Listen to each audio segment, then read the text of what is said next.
friendly countries around the globe. However, relief work is yet not over, especially in parts of Sindh and Balochistan.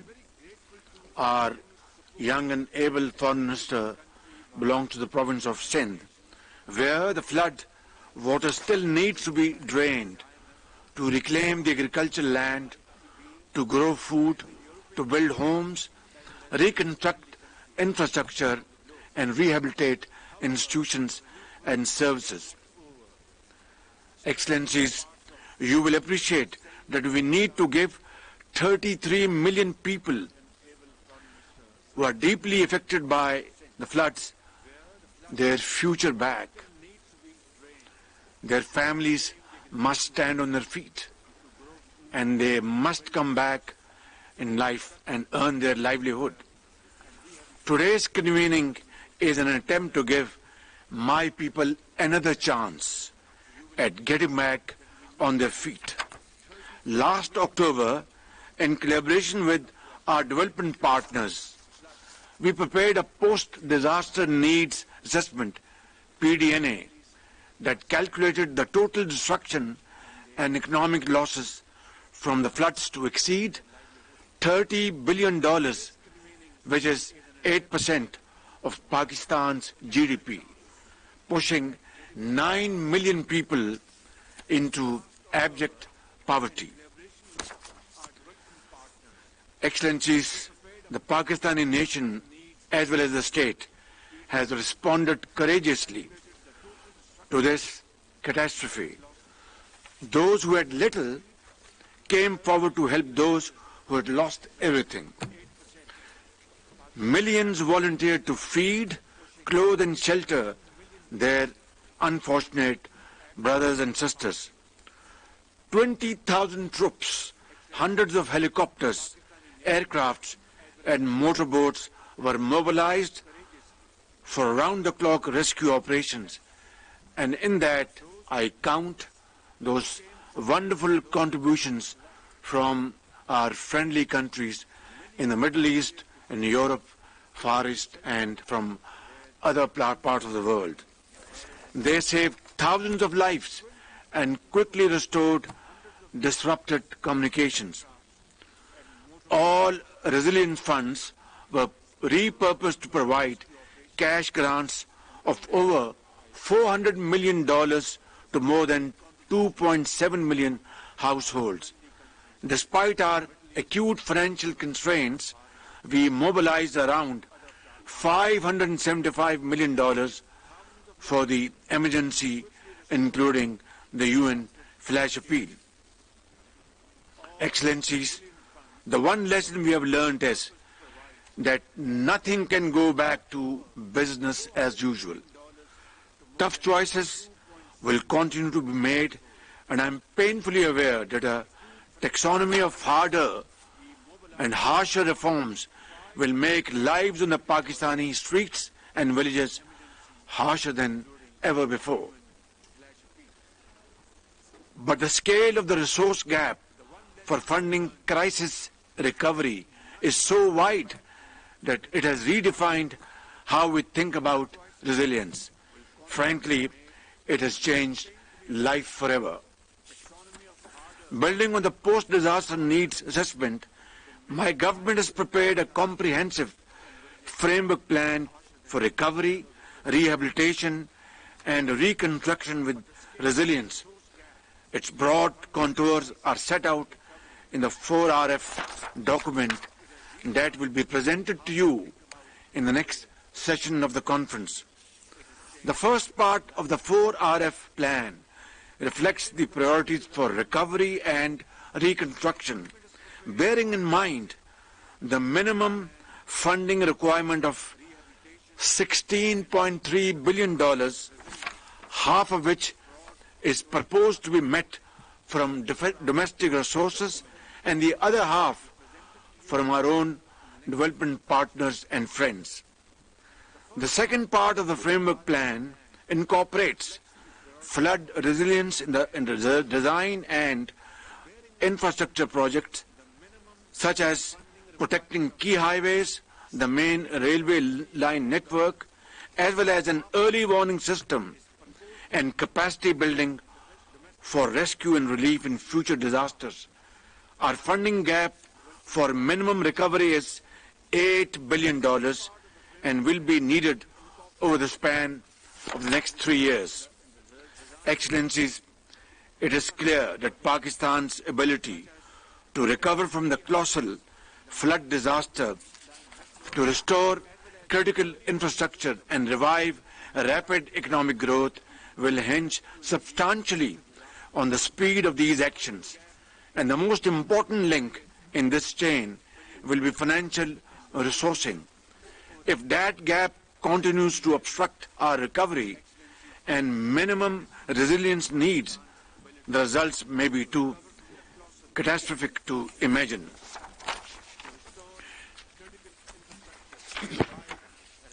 This conference is not just about helping to rebuild the lives and livelihoods of the people affected by global crisis. In fact, it is about the solidarity and vision needed to ensure the world's transition to a sustainable future, not just on paper or PowerPoint, but on the ground, in schools, in the fields, in businesses, in industry and homes. Even as we plan for a future of resilience, the shocks that disaster bring can never be wholly accounted for, but resilient societies look for the light of opportunity in the darkness of disaster. It is precisely this kind of strategic reset that I'm trying to kickstart today in seeking your support for a recovery plan for the people of Pakistan who are, by the grace of God, very resilient. I know these are times of extreme pressure and economic hardships in many countries, but Pakistan needs a new coalition of the willing, one that can save lives and put them on a path to responsible global citizenship. Ladies and gentlemen, what I'm asking of you is more than a rebooting of your compassion for humanitarian relief needs. Today, I am asking for your support for those who have lost their life savings, their homes and livelihoods, those who are sitting under blue sky, facing the harshest of winters and looking forward to your help and support from mankind. I am asking for a sustained international support plan to meet this daunting challenge. I am asking for a new lifeline for people who need to power our economy and re-enter the 21st century with a future that is protected for such extreme risks to human security. Together, we have to rebuild their lives and their dreams. Your solidarity and long-term support to the people of Pakistan at this very critical juncture will make the difference between staying unprepared or facing the future with renewed hope and aspirations. In the end, I thank you once again for your support in this conference today. Your unity of thought and action will always be remembered by the people of Pakistan. Thank you very much.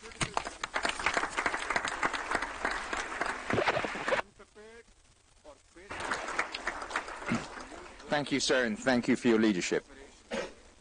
I now request Son Excellence Monsieur Emmanuel Macron, Président de la République française, to join us remotely from Paris. Merci beaucoup et bonjour à toutes et tous, Monsieur le Secrétaire général des Nations Unies, Monsieur le Premier ministre, Shehbaz Sharif, Mesdames et Messieurs les chefs d'État et de gouvernement, Mesdames et Messieurs les ministres, Mesdames et Messieurs les ambassadeurs et représentants permanents. Merci d'avoir organisé cette conférence et de me permettre de prendre la parole devant vous pour témoigner le soutien de la France au Pakistan. Nous l'avons fait dès l'été dernier, lorsque le pire est arrivé, et je veux, après les images que nous avons vues, après les mots que vous avez eus, Monsieur le Premier ministre, et les témoignages du secrétaire général, dire la grande estime, l'admiration et la solidarité du peuple français à l'égard du peuple pakistanais. Votre peuple, votre gouvernement se sont mobilisés. Allowing me to take the floor before you to bear testimony to French support for Pakistan. Last summer, the worst happened.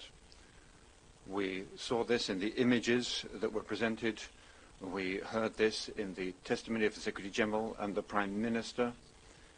The great esteem and respect of the French people has been won by the people and government of Pakistan when they were mobilized with great strength and courage after they saw and suffered the direct impact of climate change. I'd like to hail the World Bank, the UNDP, the United Nations, the Asian Bank for Development, and the 4RF, a high-quality matrix, a framework for deploying efforts for recovery with assistance from the international community in Pakistan. Secretary General, Prime Minister, you have laid out very clearly the impact of these floods on the population, infrastructure, on the economy, on homes, and the need that we see to help rebuild and handle the consequences on an international level. It is urgent, and it has been urgent since the first day. France has sent equipment and personnel to help people affected on the ground.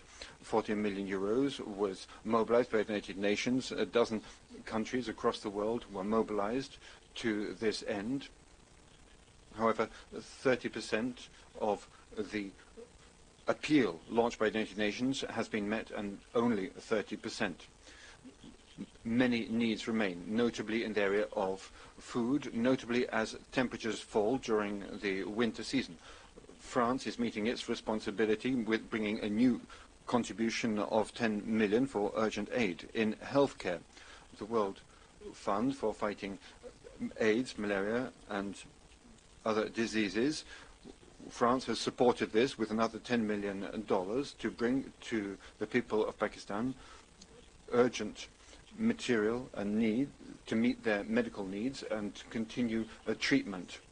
Another component is resilience, ensuring that the country has the ability to meet its needs. These problems will not vanish in the short term when a country is exposed to such a great shock. All of the institutions, financial institutions, must be able to mobilize to support more resilient recovery. As concerns France, adaptation to climate change is at the heart of our development policies, and 2 billion euros will be allocated by us each year in line with our international obligations, which the Secretary General reiterated just now. In Pakistan, we have decided to mobilize more than 300 million euros of projects that will be launched to meet the challenges of resilient reconstruction and therefore climate adaptation also. Finally, there is the goal to draw all of the necessary conclusions from what has happened and to accompany the authorities in Pakistan to conduct appropriate reforms and to ensure that that recovery and reconstruction is compliant with international financing systems.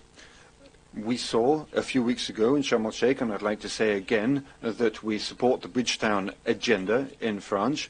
We discuss this with the Prime Minister of Barbados, and we would like to provide support to Pakistan in the short term in its negotiations with the financial institutions, the multilateral bodies, but more broadly also for Pakistan and for all countries in similar situations beyond the funds that were decided on loss and damage in Sharm el-Sheikh. We want to build greater bonds between the North and South with the goal of laying the foundation for World Bank-based reconstruction involving the IMF, also reforming international financial regulations in order to adapt internationally on the financial level to climate change. With the UAE also, and at the G7 and the G20, we want to ensure this is on the agenda also. So these are the three key components that I wanted to mention at this conference, and I'd like to underscore that France is a member of the international group of countries supporting Pakistan, implementing international assistance, conducting reforms, and over the coming months we will, on a daily basis and for the long term, be providing the expertise, the financial support that you need.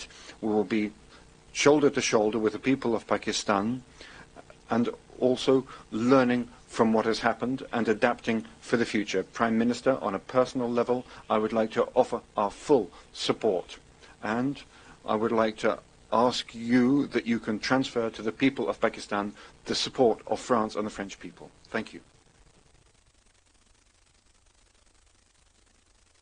Selamlıyorum.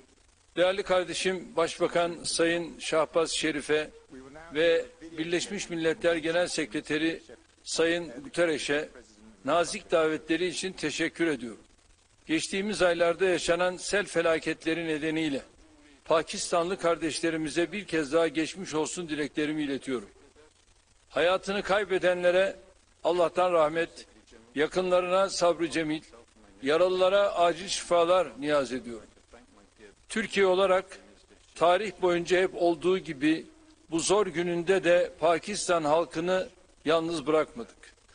15 uçak ve 13 trenle gönderdiğimiz 7.500 tondan fazla insani yardım malzemesi. Sisters in Pakistan due to the flood disasters in the past months. I wish Allah's mercy on those who lost their lives and patience for their relatives. I wish a speed recovery to the injured. In Turkey, we have stood by the people of Pakistan during their difficult days, as we have always done throughout history.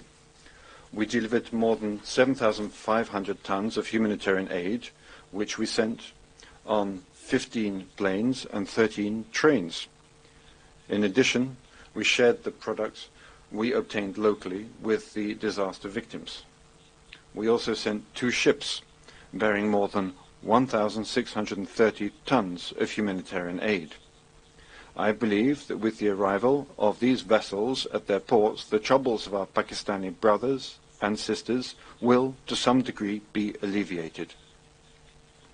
Immediately after the floods, our Interior and Environment Ministers visited Pakistan, along with representatives of Toki and Afad. Our delegation conducted inspections in the disaster areas and received briefings from the Pakistani authorities. Intense efforts were conducted to meet the needs that were identified and bring the issue to the attention of the international community.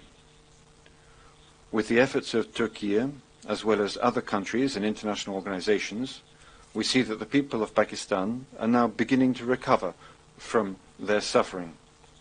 However, it remains clear that more collaboration and cooperation is needed in the face of the devastating effects of the climate crisis. Climate change and the challenges it produces are a common concern of all humanity. The disaster in Pakistan once again demonstrates what devastation climate change can cause. The struggle against these and similar disasters must be continued in solidarity with the framework of our chosen strategy. Turkey fulfilled its responsibilities in terms of contributing to this global struggle. In addition to the disaster areas, reconstruction of all disaster-prone locations in Pakistan in a climate-resilient way can avert additional suffering. Turkey stands ready now to contribute to meeting the immediate needs of disaster victims in Pakistan, as well as supporting the reconstruction process. In this context, our Turkey continues to remain in contact with the Pakistani authorities. AFAD and Turkish NGOs are also showing the necessary sensitivity in delivering humanitarian aid. I believe that our Pakistani brothers and sisters, who have faced many difficulties throughout history, will, inshallah, easily overcome this period of trouble. Turkey will continue to stand by the brotherly Pakistani people in the coming period, as we have done in the past. May Allah keep our Pakistani brothers and sisters safe from all future disasters and calamities. Finally, I hope that the conference will increase global support for Pakistan. I would like finally to thank everyone who helped put together the program, and I greet you once again with affection.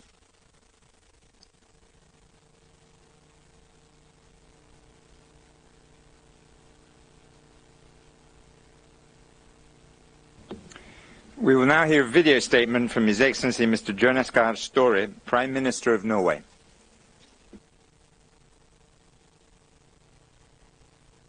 Prime Minister Sharif, Secretary General Guterres, ladies and gentlemen. The catastrophic floods that hit Pakistan last year caused unimaginable damage. Norway and many other countries contributed to the immediate response, but the needs remain enormous.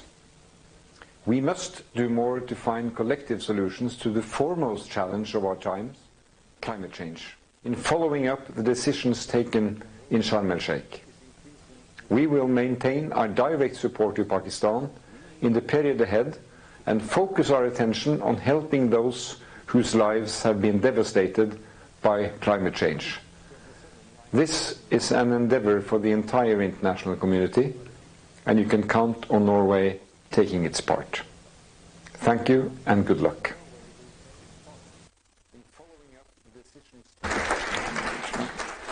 There will now be a video statement by Her Excellency Ms. Ursula von der Leyen, President of the European Commission.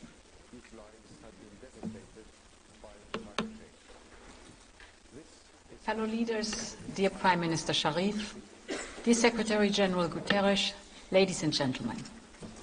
I would like to thank Prime Minister Sharif and Secretary General Antonio Guterres for this timely conference. 2022 was a difficult year for the world. We just overcame the pandemic, and Russia started its brutal invasion against Ukraine.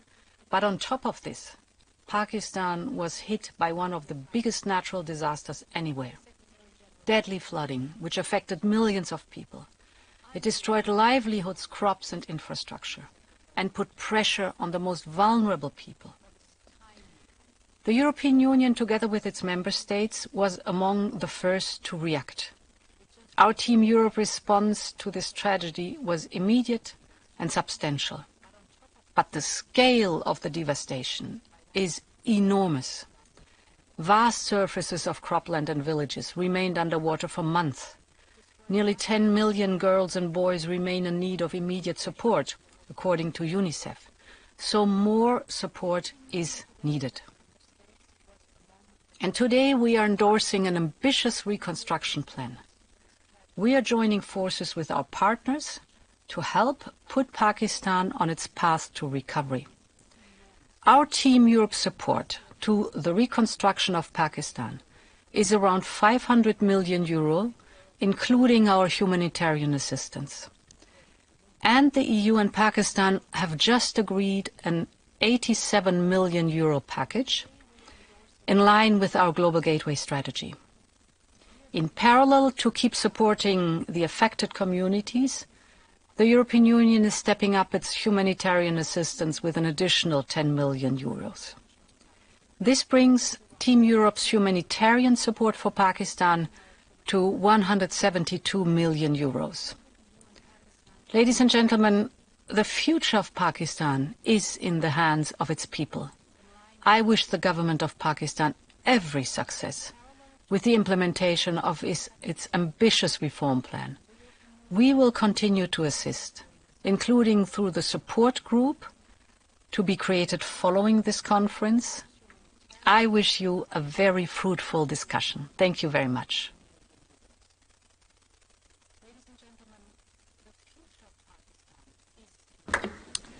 I now request His Excellency Mr. Ignacio Cassis, Federal Councillor, Head of the Federal Department of Foreign Affairs of Switzerland, to give his statement. Sir.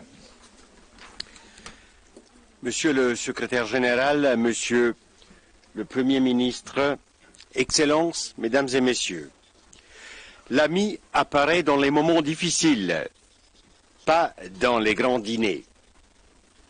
C'est ce qui dit un proverbe pakistanais. Bienvenue en Suisse. Aujourd'hui, je vous accueille car nous, les amis du Pakistan, sommes réunis pour faire face à une situation difficile. Il s'agit de... Prime Minister, Your Excellencies, ladies and gentlemen, friends appear in times of hardship, not during great banquets. This is what a Pakistani proverb tells us. So, welcome to Switzerland. Today, I welcome you because we, the friends of Pakistan, will face this difficult situation together. The issue of the day is to support Pakistan, which has suffered the full effects last summer of the devastating impact of climate change. This is an urgent situation and therefore we must act together in an effective manner in the spirit of solidarity. Switzerland stands shoulder to shoulder with Pakistan.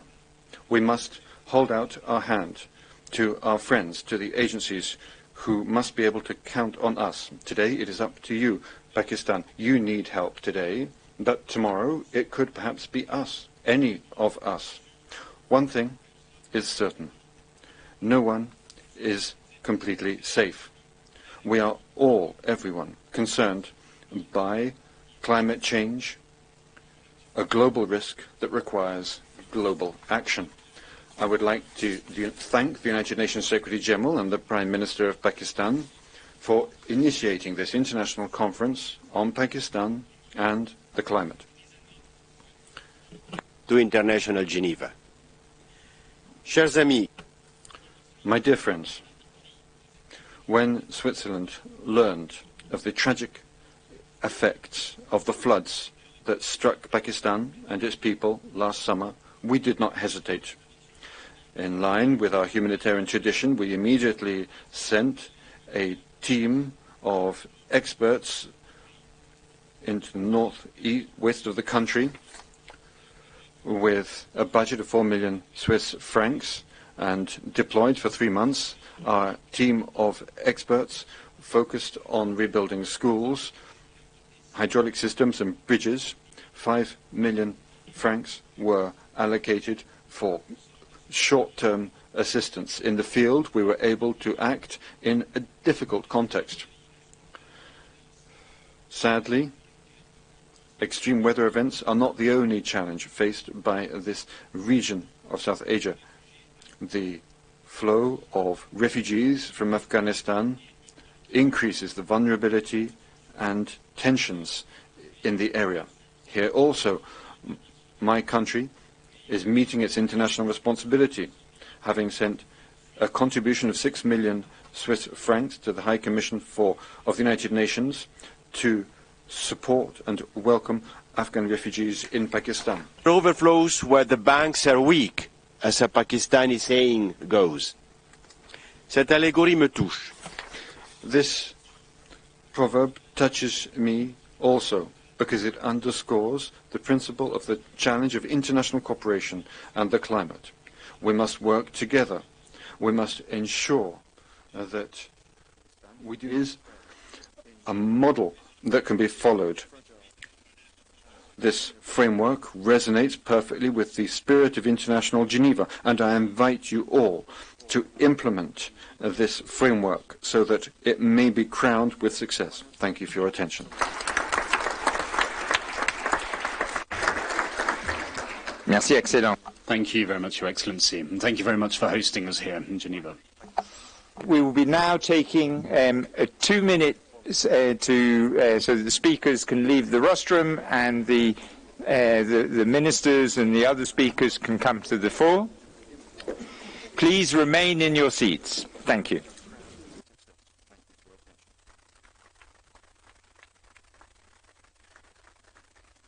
Merci, excellent.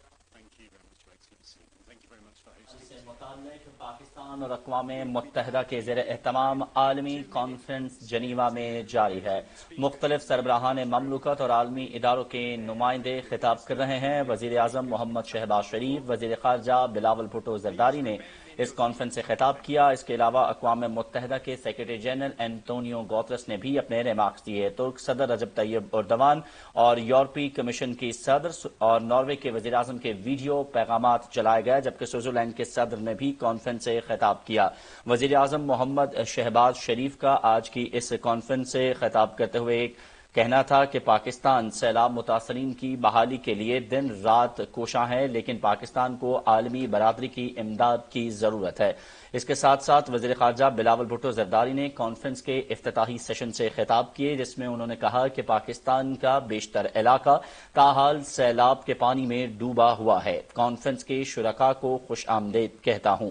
انہوں نے کہا کہ مشکل وقت میں پاکستان کی مدد کرنے والے ممالک کا بھی شکریہ ادا کرتا ہوں۔ سیلاب سے 3 کروڑ 30 لاکھ افراد متاثر ہوئے۔ وزیر خارجہ بلاول بھٹو زرداری نے مزید کہا کہ پاکستان میں ہر 7 میں سے 1 شخص سیلاب سے متاثر ہوا ہے۔ پاکستان میں سیلاب کی تباہ کاریوں کا حجم بہت بڑا ہے۔ تعمیر نو کے لیے اقدامات تاحال جاری ہیں۔ وزیر خارجہ بلاول بھٹو زرداری کا کانفرنس کے افتتاحی سیشن سے خطاب میں مزید کہنا تھا کہ سیلاب کے 5 ماہ کے بعد بھی کئی علاقے سیلاب کے پانی میں ڈوبے ہوئے ہیں۔ آج اقوام عالم پاکستان سے یکجہتی کے لیے اکٹھے ہوئے ہیں۔ وزیر خارجہ بلاول بھٹو زرداری نے کہا کہ آئندہ قدرتی آفات سے بچنے کے لیے پاکستان نے ایک فریم ورک بنایا ہے۔ اس موقع پر ترک صدر رجب طیب ایردوان کا ویڈیو پیغام چلایا گیا، جس میں انہوں نے کہا کہ مشکل کی اس گھڑی میں پاکستان کی حکومت اور عوام کے ساتھ کھڑے ہیں۔ سیلاب کے بعد ترکیہ کے حکومتی وفد نے پاکستان کا دورہ کیا۔ پر امید ہوں کہ کانفرنس کے انعقاد سے پاکستان کو سیلابی تباہی سے بحالی میں مدد ملے گی۔ صدر یورپی کمیشن کا ویڈیو لنک کے ذریعے کانفرنس سے خطاب بھی چلایا گیا، جس میں انہوں نے کہا کہ پاکستان کے عوام سیلاب کی تباہی کے بعد شدید مشکلات سے دوچار ہیں۔ پاکستان کے سیلاب متاثرین کی بحالی کے لیے عالمی امداد اور تعاون کی بھرپور ضرورت ہے۔ اس کے ساتھ ساتھ آپ کو آگاہ کریں کہ پاکستان کی تعمیر نو کے لیے سیلاب متاثرین کے علاقوں کی بحالی کے لیے یہ کانفرنس سوئٹزرلینڈ کے شہر جنیوا میں ہو رہی ہے۔ سوئس صدر کا اس موقع پر کہنا تھا کہ سوئٹزرلینڈ مشکل کی اس گھڑی میں پاکستان کے شانہ بشانہ کھڑا ہے اور پاکستان کو تعمیر نو اور بحالی کے لیے بھرپور تعاون فراہم کریں گے۔ اس موقع پر وزیر خارجہ بلاول بھٹو زرداری نے بھی افتتاحی سیشن سے خطاب کیا، جس میں انہوں نے کہا کہ آئندہ قدرتی آفات سے بچنے کے لیے پاکستان نے ایک فریم ورک بنایا ہے۔ ورلڈ بینک، ADB اور یورپی یونین کے سامنے ایک جامع لاہ عمل پیش کریں گے۔ سیلاب متاثرین کی بحالی کا آدھا کام پاکستان اپنے وسائل سے کرے گا۔ پاکستان میں سیلاب سے متاثرہ علاقوں کی تعمیر نو اور بحالی سے متعلق پاکستان اور اقوام متحدہ کے زیر اہتمام یہ عالمی کانفرنس جنیوا میں منعقد ہوئی ہے، جس میں مختلف سربراہان مملکت اور عالمی اداروں کے نمائندگان خطاب کر رہے ہیں۔ آپ کو آگاہ کریں کہ وزیر اعظم محمد شہباز شریف، وزیر خارجہ بلاول بھٹو زرداری، اقوام متحدہ کے سیکرٹری جنرل اینٹونیو گوتریس، ترک صدر رجب طیب ایردوان، ناروے کے وزیر اعظم اور یورپی کمیشن کے صدر اور سوئٹزرلینڈ کے صدر نے بھی اس سے خطاب کیا۔ وزیر اعظم محمد شہباز شریف نے اپنے تمام جو دوست ممالک ہیں ان کا شکریہ ادا کیا اور انہوں نے کہا کہ پاکستانی عوام کا دکھ درد محسوس کرنے پر عالمی برادری کے مشکور ہیں۔ آج پاکستان کو سیلاب سے درپیش مسائل کے حوالے سے بات کرنے کے لیے آیا ہوں۔ انہوں نے کہا کہ گزشتہ برس 10 ستمبر کو UN کے سیکرٹری جنرل نے بھی پاکستان کا دورہ کیا۔ پاکستان کے عوام UN کے سیکرٹری جنرل کے تعاون کو ہمیشہ یاد رکھیں گے۔ وزیر اعظم نے کہا کہ سیلاب سے پاکستان میں بڑے پیمانے پر تباہی ہوئی ہے اور آج ہم تاریخ کے اہم موڑ پر کھڑے ہیں۔ وزیر اعظم نے کہا کہ سیلاب متاثرین کی امداد کرنے پر ہم عالمی برادری کے مشکور ہیں، تاہم سیلاب متاثرین کی تعمیر نو اور بحالی کے لیے بڑے پیمانے پر امداد کی ضرورت ہے۔ انہوں نے کہا کہ پاکستان میں آنے والے حالیہ سیلاب سے 33 ملین لوگ متاثر ہوئے، مکانات، تعلیمی ادارے، زراعت کے شعبوں کو نقصان پہنچا اور انفراسٹرکچر کی تباہی کے ساتھ ساتھ پاکستان کی معیشت بری طرح متاثر ہوئی۔ مشکل وقت میں مدد کرنے والے ممالک کو پاکستان ہمیشہ یاد رکھے گا۔ انہوں نے यूरोपीय यूनियन समेत तमाम दोस्त ममालिक का शुक्रिया अदा किया। वजीर आजम मोहम्मद शहबाज शरीफ ने कहा कि सिंध और बलूचिस्तान के कई इलाके ताहाल सैलाबी पानी में डूबे हुए हैं। सैलाब मुतासरीन को दोबारा बहाल करना है और उन्हें अच्छा मुस्तकबिल देना है और इसके लिए पाकिस्तान ने फ्रेमवर्क तैयार कर लिया है, जिस पर काम करने के लिए हमें $16.3 बिलियन की जरूरत है। वजीर आजम ने कहा सैलाब से काश्तकारी को भी नुकसान पहुंचा, जिससे पाकिस्तान में ग़िज़ाई किल्लत ने जन्म लिया। मुल्क की मईशत की बहाली के लिए ये सब हमारे लिए बड़ा अहम चैलेंज है। उन्होंने कहा कि बच्चों को दोबारा तालीमी इदारों में भेजना भी हुकूमत के लिए एक चैलेंज होगा, क्योंकि पाकिस्तान में सैलाब ने मुतासरीन की जिंदगियों को तब्दीली करके रख दिया है। सैलाब के बायस इंफ्रास्ट्रक्चर के साथ साथ पाकिस्तान की मईशत को शदीद नुकसान पहुंचा है, जिसका तखमीना $30 अरब से जायद है, जो पाकिस्तान के GDP का 8% है। We will be starting very soon. Can I request everyone to take their seats?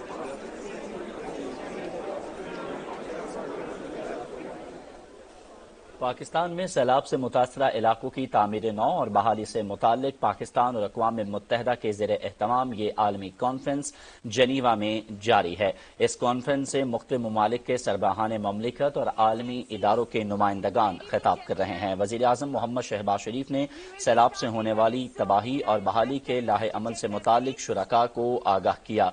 इसके साथ साथ आपको ये भी आगाह करते चलें कि वज़ीर आज़म की मुख्तलिफ ममालिक के रहनुमाओं और अहम शख्सियात से दो तरफा मुलाकातें भी होंगी और वजीर आजम शहबाज शरीफ की उज़्बेकिस्तान के वजीर खारजा से भी मुलाकात होगी। आप ये अब से कुछ देर पहले के मनाज़िर हैं जो हम आपको दिखा रहे हैं, जब वजीर खारजा बिलावल भुट्टो ज़रदारी ने इफ्तिताही सेशन से खिताब किया।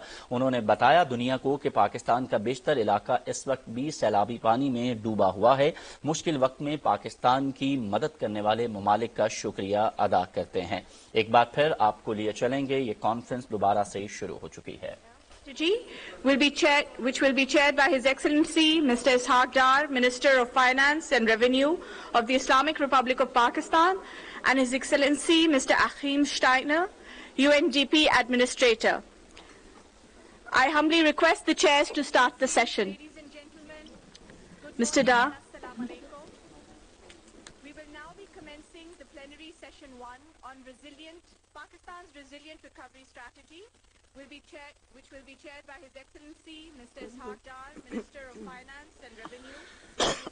Bismillahirrahmanirrahim. And His Excellency Mr. Achim Steiner. In the name of God, the most merciful, the most beneficent. I humbly request the chairs. Excellencies, distinguished participants, co-chair, speakers, ladies and gentlemen, very good morning and assalamu alaikum. It's a great privilege to be part of this important plenary focused on Pakistan's resilient recovery strategy. I would like to express my gratitude to the Administrator, United Nations Development Programme, Mr. Achim Steiner, representative from the World Bank Group, all other multilateral institutions for the support to Pakistan during this most critical time. Thanks are also due to our bilateral partners, friendly countries, NGOs, and civil society organizations.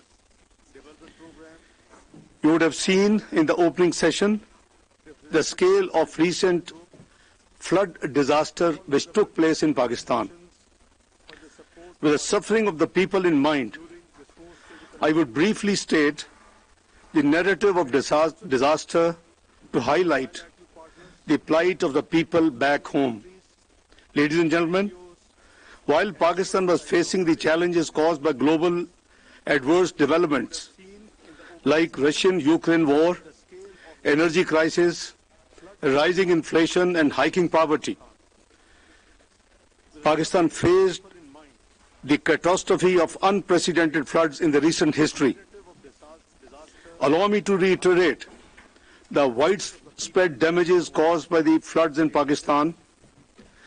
Last year, the heavy monsoon rains, 6 times of the average of the past 30 years, caused huge flooding and devastation, especially in the provinces of Sindh and Balochistan.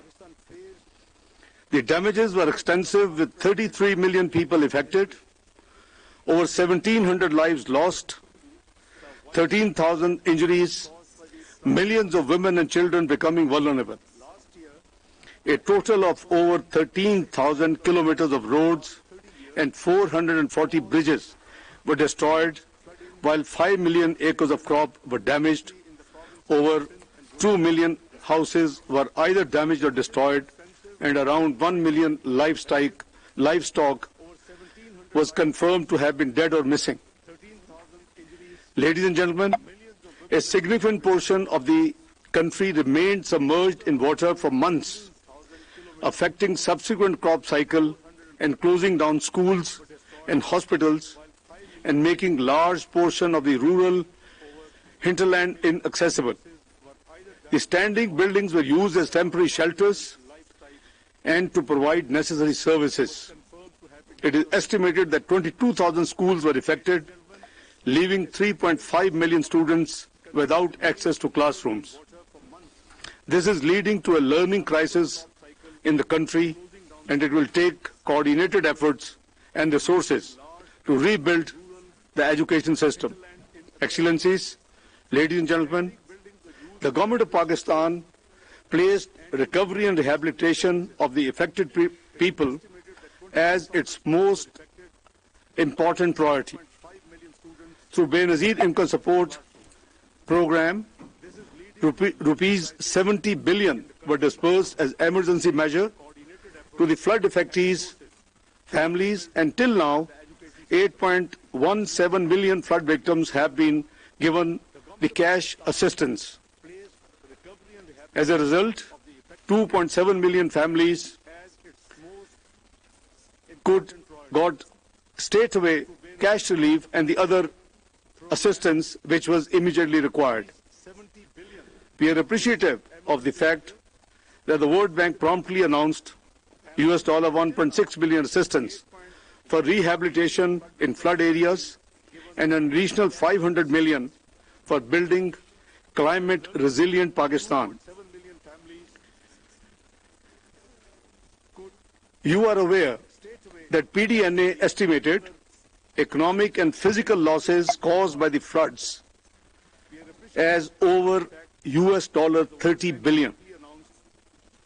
According to their calculation, which are jointly conducted by World Bank, UNDP, European Union, and Asian Development Bank with the assistance of the Planning Ministry of Pakistan, their calculation of the needs for the rehabilitation and reconstruction work is $16.3 billion.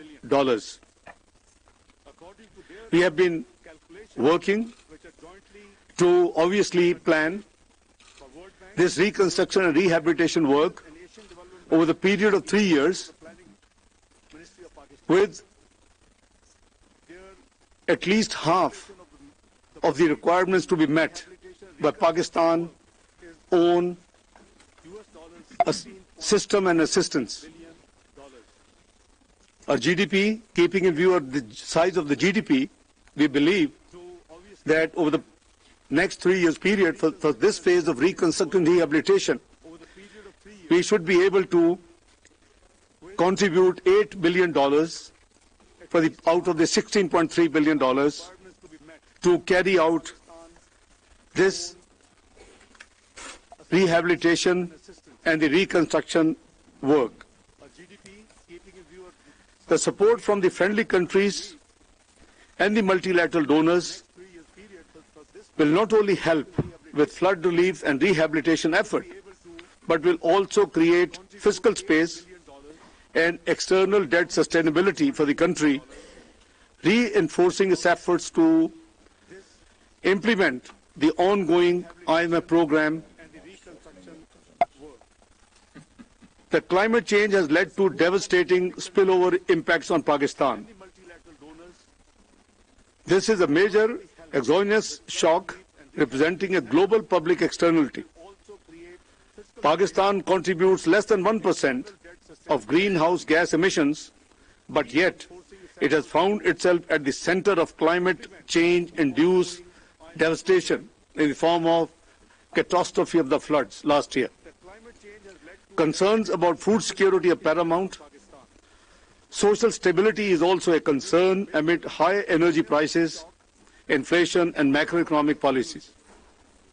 Excellencies, ladies and gentlemen, I want to make it clear that Pakistan remains committed to its international obligations and is on track regarding our macroeconomic fiscal reform agenda, which focuses on increasing our revenues, increasing spending on social sector programs, decreasing expenditure wherever we can moderate, and creating thereby more fiscal space for the reconstruction rehabilitation phase which we have to undertake in the next 3 years.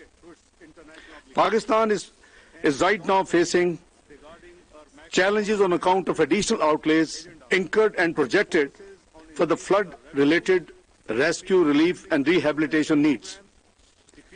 Existing limited space negatively impacts Pakistan's ability to provide resilience and determination to all those affected by the natural disaster. While appreciating the resilience and determination of the people of Pakistan, it is obvious that they need help and global cooperation, which we are thankful to all those who have been extending and communicating to us. Pakistan is carrying out the fiscal reforms necessary for long-term recovery and sustainability. However, we believe that we urgently need short-term assistance as we navigate through a number of challenges. We hope that our friends, partners and supporters, as always, stand with us by providing the required assistance during this most critical phase of Pakistan. Excellencies, ladies and gentlemen, Pakistan's urgent expectations from this conference is not only merely a commitment of resource for rehabilitation and reconstruction in the short to medium term, but also we are looking forward for on-budget inflows and assistance during the remainder crops and other use of financial instruments tied to reallocation of equivalent domestic budgetary resources would also free up the resources to be spent for this noble purpose.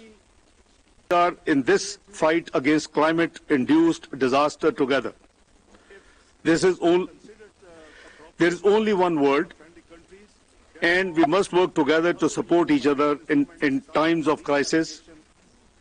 Pakistan is extremely grateful for the support of the international community as we strive to recover, rehabilitate and rebuild.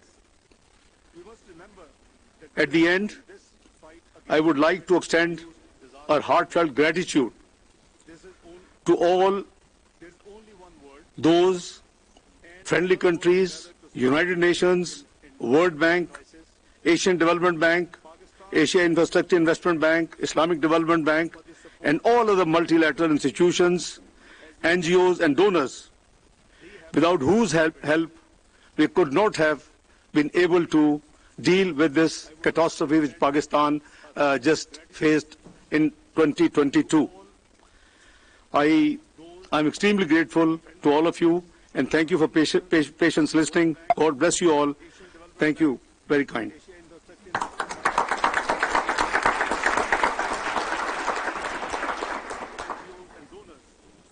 I now request His Excellency. Podium.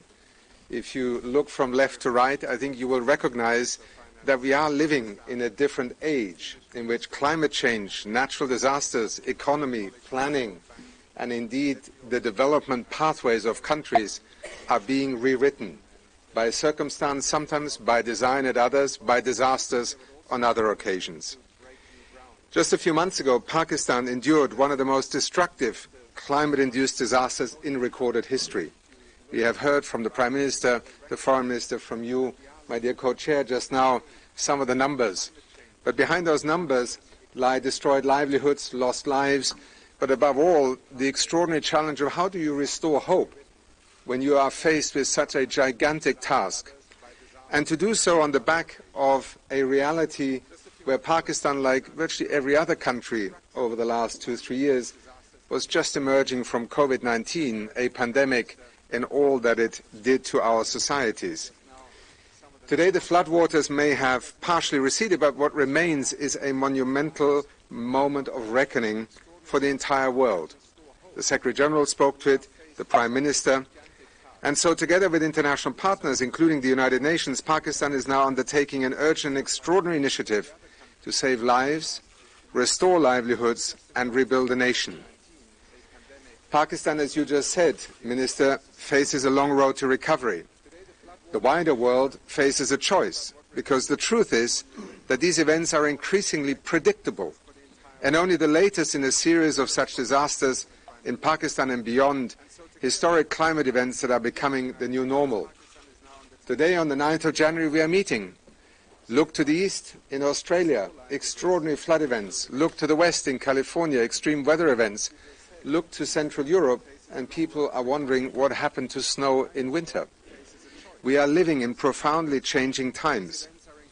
And in Pakistan at this moment we have an opportunity to choose a new direction with an innovative model for international cooperation.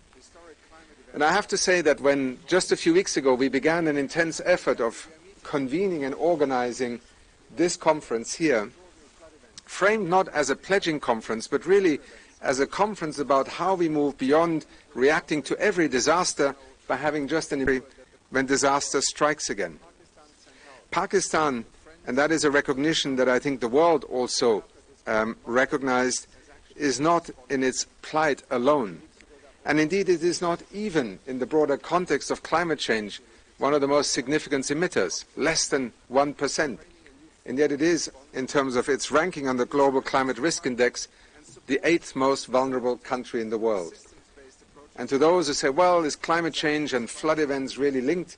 How else would you explain what Pakistan in just one decade has been experiencing, not in terms of just on its own, but remember the images of the last 12 months, of forest fires, of droughts, of floods, of extreme weather events, hurricanes, typhoons. This is the new normal, and we need to, as an international community, find a way in which we together can respond to this new normal.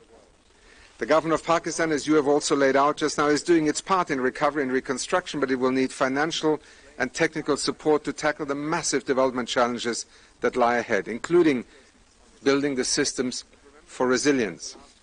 Advancing reconstruction of this type will require fiscal space on the back of COVID-19 that is currently severely constrained in Pakistan, as you also said, Minister. Creating this space will require new pathways for support, including private sector investments facilitated by innovative financial instruments, including the de-risking of private capital and support for a pipeline of broader investment opportunities, including some of the innovative forms that you mentioned just now. Here and now, that process must begin with new investments in climate resilience, broader coalitions of partners, and just a look around this room and the announcements you will hear today will, I think, illustrate that this is not a desired future. It is now becoming, through the experience that Pakistan has gone through, a reality that we all are part of. And critically, collective responsibility for the shocking loss and damage from which no nation will be immune in the future, as also the Foreign Minister of Switzerland pointed out in his opening remarks. Assessing the extent of damages and losses has been a pivotal part of this joint response. Under the leadership of the Ministry of Planning, Development and Special Initiatives, the United Nations, together with the Asia Development Bank, the European Union and the World Bank, and our UN sister agencies also in the UN country team, work together with you to complete the post-disaster needs assessment, the foundation for today's framework for recovery. And it identified some 16 billion in urgently needed financing to support the recovery. The assessment directly informed this resilient recovery, rehabilitation, reconstruction framework, the 4RF. We always have strange ways of baptizing these very real things into very technocratic language, but 4RF it is. A comprehensive policy-based approach comprising sectoral interventions, public and private sector financial strategies, and implementation and monitoring arrangements. We now look forward to the presentation of this framework, and I also want to particularly thank His Excellency Professor Ahsan Iqbal, the Minister of Planning, Development and Reform of the Islamic Republic of Pakistan, for the excellent partnership that we as an international community, and I think, Martin, I speak on your behalf as well, have enjoyed in working together under great pressure, but also with great purpose and direction in the last few months. Thank you so much.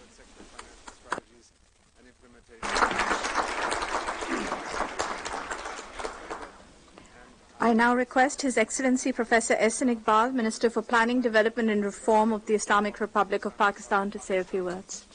Partnership that we as an international community, and I think Martin, I speak on your behalf as well, have enjoyed in working together under great pressure, but also with great purpose and direction in the last few months.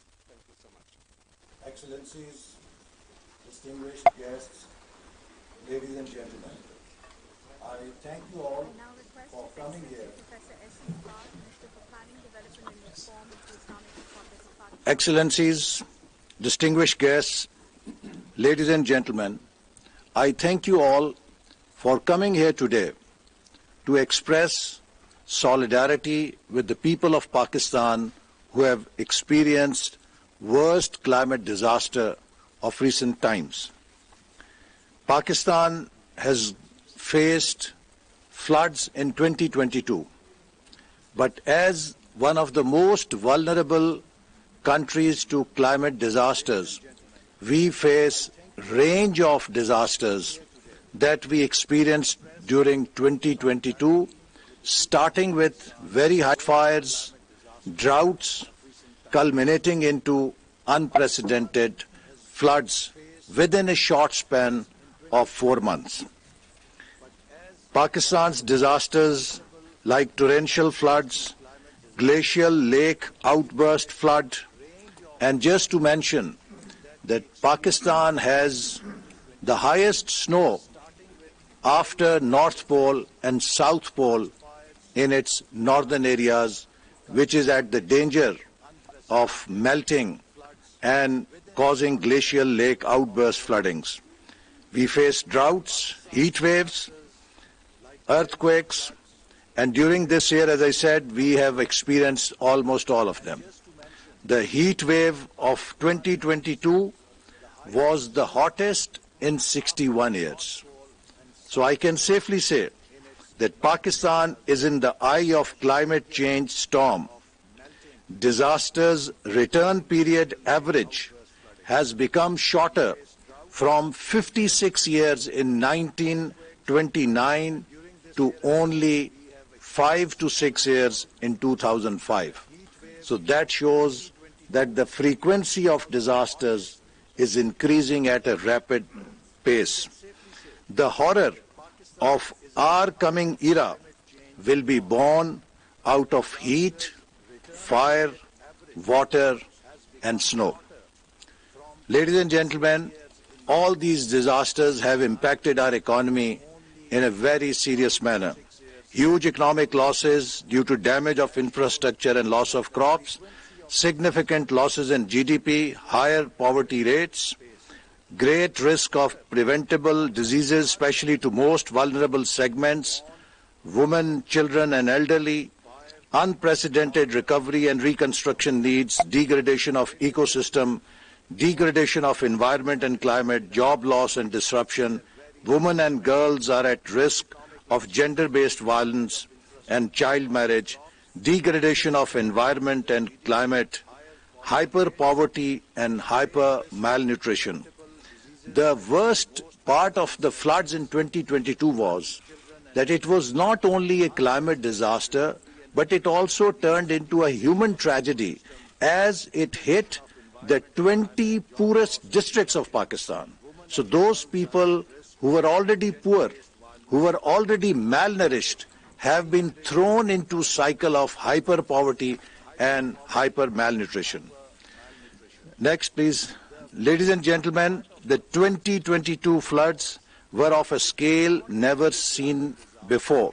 33 million people in different parts of Pakistan were affected. More than 1,700 have lost their lives, and 1/3 of them are children, and more than 8 million are displaced.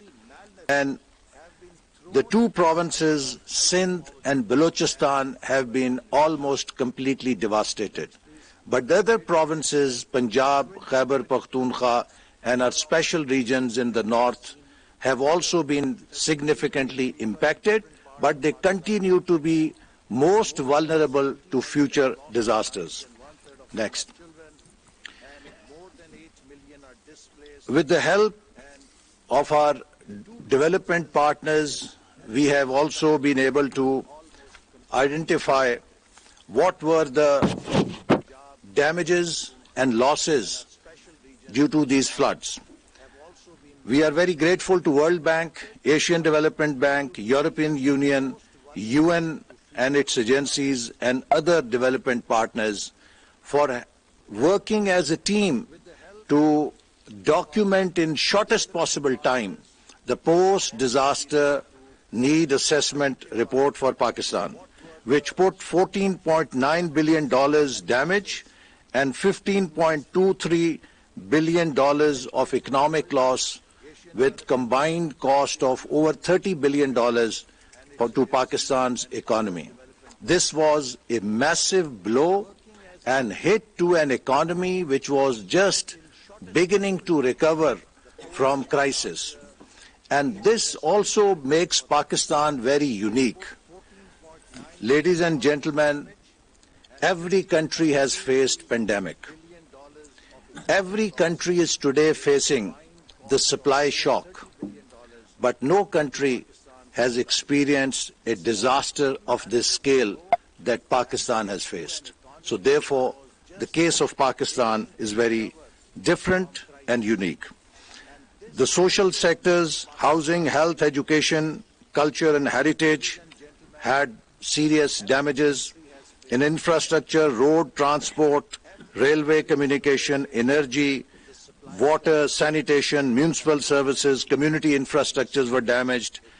In our productive sectors, agriculture, food, livestock, fisheries, water resources, irrigation, commerce, and industries were damaged, and governance, social sustainability, inclusion of gender, social protection, livelihoods were lost. Next, please. The previous one. The previous, please. Previous. And let me here share with you that Pakistan was one of the first countries to adopt Sustainable Development Goals in 2015. We called SDGs as National Development Goals. Our Parliament passed a resolution to adopt Sustainable Development Goals, and we started to work on SDGs right away. But these floods, ladies and gentlemen, have washed all the gains that we made during 7 years. Almost 9 million people have been pushed into poverty.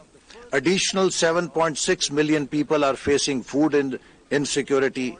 17 million women and children are at greater risk of preventable diseases. 4.3 million people with job loss and disruption to their livelihoods, and more than 600,000 women and girls at risk of gender-based violence and child marriage due to disaster situation. Next, please. Next. Next. So towards recovery, ladies and gentlemen, we have developed a 4RF framework. Its details are there in your packet also. You can read in more greater detail how to have resilient recovery, rehabilitation and reconstruction framework. The vision is an inclusive and resilient recovery through a whole of Pakistan approach, leading to sustainable development for the people and the country. The objectives are to improve governance and enhance capacity of state institutions to face the disasters and mitigate against them, restore livelihoods and economic opportunities, ensure social inclusion and participation in all aspects of recovery and related development, restore and improve basic services and physical infrastructure. And above all, also underlying important objective is to achieve sustainable climate resilience through rebuilding and re-engineering our infrastructure. Our challenge as Ministry of Planning is double. Not only we have to build a new infrastructure, a modern infrastructure for future development, we also have to re-engineer our built infrastructure to be more resilient and adaptable for future shocks. So the foundation is Build Back Better, people-centered socio-economic recovery, building systematic resilience against natural hazards and climate change impacts. Next. The 4 RF sectors have 4 major goals: governance, whose cost has been estimated at $413 billion, strategic resilient objective, resilience plan, objective 2, agriculture, livelihood, finance markets, 4.3 billion, SRO 3, social inclusion including gender, culture, heritage, $1.7 billion, and 4, education, health, nutrition, water, sanitation, municipal services, infrastructure, energy, transport, $10.08 billion, which makes it $16.28 billion according to